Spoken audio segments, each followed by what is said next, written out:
The winter of 1963 became one of the harshest and most terrifying winters in the history of Europe and the Soviet Union. From United Kingdom and France to Germany, Scandinavia, and the USSR, the entire region was buried under ice, snow, and brutal cold. Rivers froze solid, cities came to a standstill. It was a true climatic breakdown. The extreme cooling was caused by a long-lasting atmospheric blockade over the North Atlantic and Scandinavia.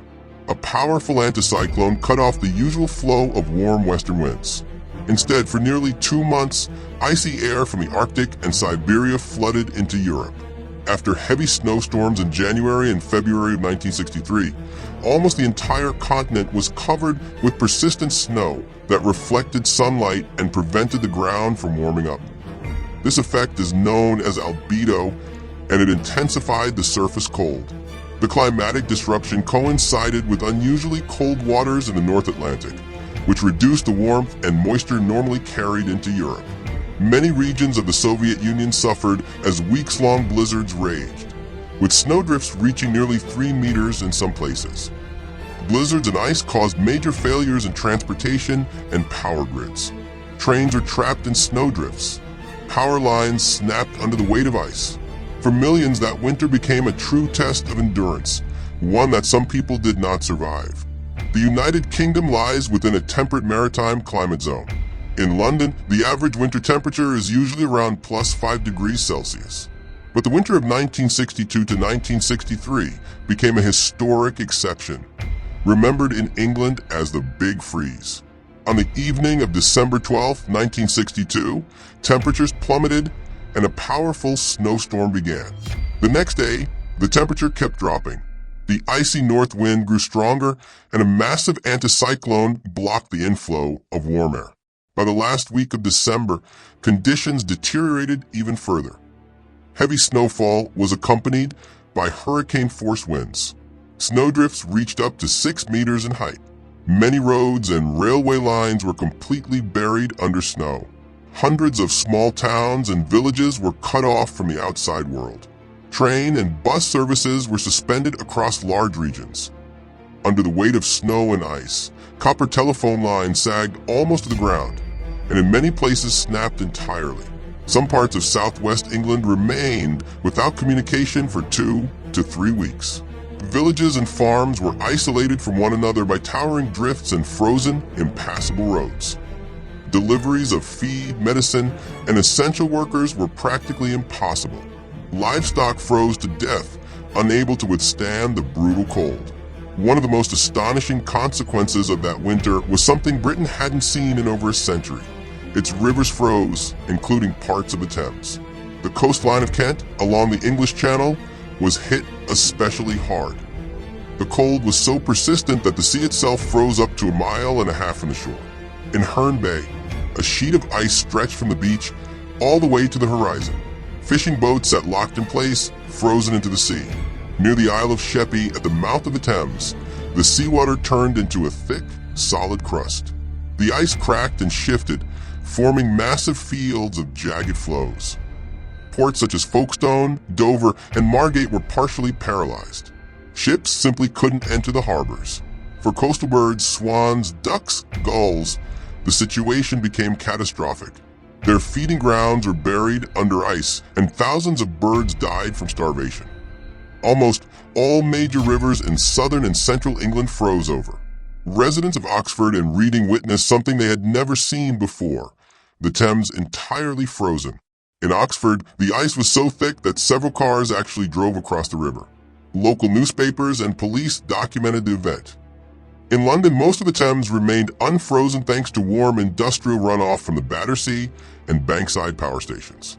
But the freezing of rivers and coastal waters triggered a chain of disasters. River transport and coal shipments halted. Port operations and the fishing fleet were severely disrupted. Many industrial facilities were forced to suspend production. Numerous airports shut down for several days due to heavy snowfall and icy runways. Flight delays and cancellations crippled the delivery of cargo, mail, and essential strategic goods. In February 1963, the snowstorms grew even stronger. In some areas, wind speeds reached 130 kilometers per hour, and on the Isle of Man, up to 190 kilometers per hour. Snowdrifts in certain regions rose as high as 7 meters. These unusually harsh and extreme winter conditions, unheard of for this latitude, crippled the infrastructure of the United Kingdom. Gas and coal deliveries were delayed, central heating systems failed, water pipes froze, and entire districts were left without electricity or heat for days at a time. Dampness, freezing temperatures, and a lack of proper heating worsened illnesses and respiratory problems, especially among the elderly and those already suffering from chronic conditions. France faced the same disastrous conditions. The freezing temperatures lasted for nearly 2 months. Canals and rivers from northeastern France all the way to the Netherlands were completely covered in ice. Massive abnormal snowfalls struck the northern regions, burying highways and railway lines. The coastline was locked in ice as well. In the north, a solid icy crust sealed the harbors of Dunkirk, Le Havre, and Cherbourg. In the west, in Brittany and the Loire estuary, bays and coastal inlets froze over, with ice stretching hundreds of meters from the shore. Ports became unusable. Boats were trapped in ice, fishing nets tore apart, and oyster farms froze under thick layers of ice. Industrial activity ground to a halt. Thousands of farmers and fishermen were left without work. Fuel shortages became widespread, and in some cities, water pipes froze solid. Local authorities had to call for military assistance. Water for residents was delivered using fire trucks. Factories and industrial plants shut down due to shortages of fuel and electricity. The winter of 1962 to 1963 went down in German history as one of the coldest ever recorded. According to the German Meteorological Service, temperatures in several regions dropped to levels unseen since the 19th century, down to minus 43 degrees Celsius. In Bavaria, Hesse, and Lower Saxony, temperatures fell to minus 25 degrees Celsius, and at night plunged to minus 35 degrees Celsius. And this in regions where winter temperatures typically average between +1 and +3 degrees Celsius. For the first time in decades, Lake Constance froze over. In western states such as North Rhine-Westphalia and Hesse, railway systems collapsed. Trains were trapped in snow, and shipments never reached factories.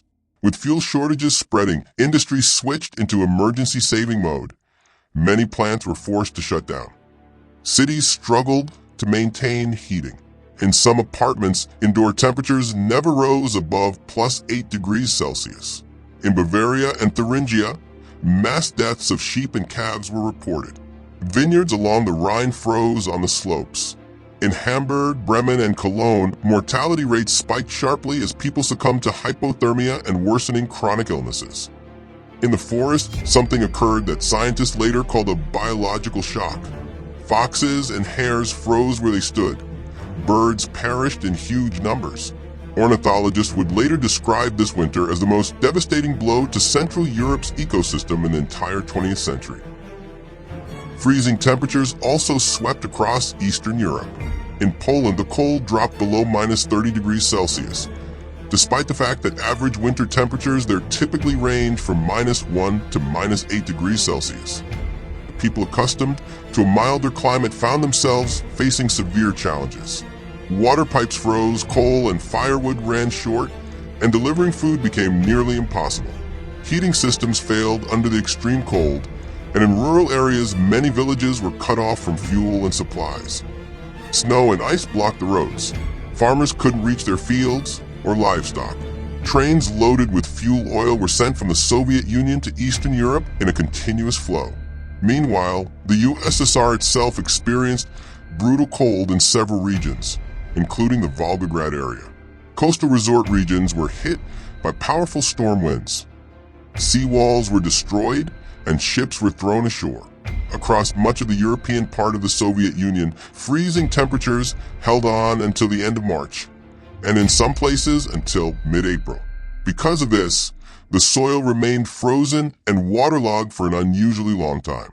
Farmland couldn't warm up. Snow depth in certain regions was 1.5 to 2 times higher than normal.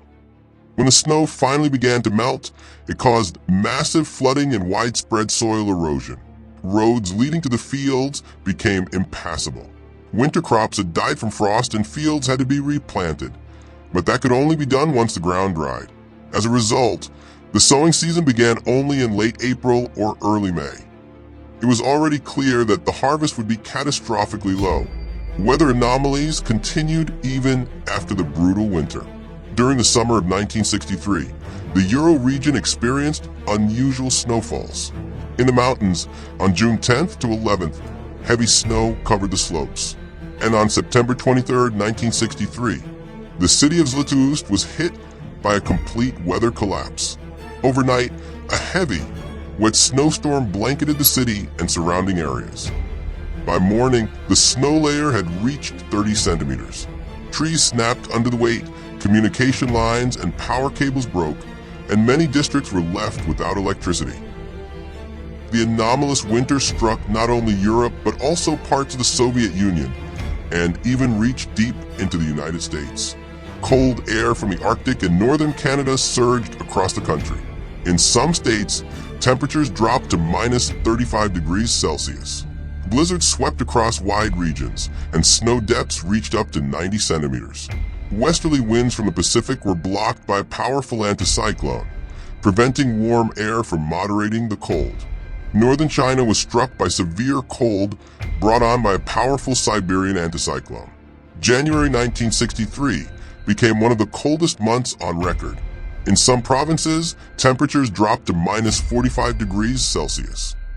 In Japan, the interaction between the Siberian anticyclone and moist ocean winds produced abnormal snowstorms along the eastern coast. In some areas, snow depths reached 4 meters. Northern islands and the shores of the Sea of Japan were completely cut off. On March 16th, a helicopter of the Japan Self-Defense Forces crashed near the city of Takuma during a supply mission to remote areas. 10 crew members were killed. According to Japan's disaster management agency, avalanches and blizzard-related incidents during this period claimed 231 lives, and another 356 people were injured. The climatic breakdown caused irreparable damage. Millions of people were exposed to brutal cold. Human casualties numbered in the thousands. This winter became one of the most extensive and devastating climate crises of the 20th century.